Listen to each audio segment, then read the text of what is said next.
In today's video, I'm going to teach you how to use kit.com to create customized email. By the end, you'll know exactly how to build a polished email from a template and publish it as a broadcast. Start by opening Kit and heading to your dashboard. From there, look for the Send area. This is the hub for anything you plan to deliver to your audience, and it's where you'll kick off your email workflow. Inside Send, choose Email Templates. Templates save time and keep your look consistent, so it's smart to start here instead of building from scratch every time. Select New Email Template to create a fresh layout. You'll see a gallery of options. Pick a template that fits your goal, whether it's a simple announcement, a newsletter, or a promotion. Don't worry, every element can be customized, so just choose the structure that feels closest to what you need. Now customize the title of your template. This title is for your internal organization, so make it descriptive, something you'll recognize later.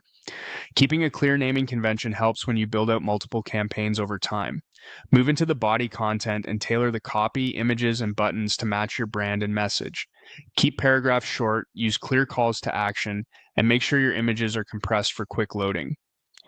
If your template supports it, align your colors and fonts with your brand to maintain consistency. As you write, think about the reader's journey, a strong intro, a clear value point, and a single primary action you want them to take. Keep accessibility in mind by adding alt text to images and ensuring good contrast. When you're happy with the layout and content, choose Create a Broadcast. This takes your template and turns it into a send-ready message. Continue to move forward and you'll land on the subject line field. Edit your subject so it's specific, concise, and benefit-driven.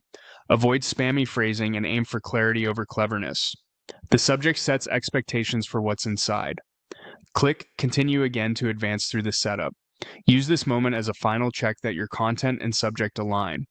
Next, Continue to Share brings you to the last review screen. This is your final look before publishing, so scan for typos, verify links, and confirm your main call to action is prominent. Finally, select Publish Broadcast. This finalizes your customized email and makes it live for your audience. That's it. You've gone from template to published email with a clean, repeatable workflow you can use for every campaign.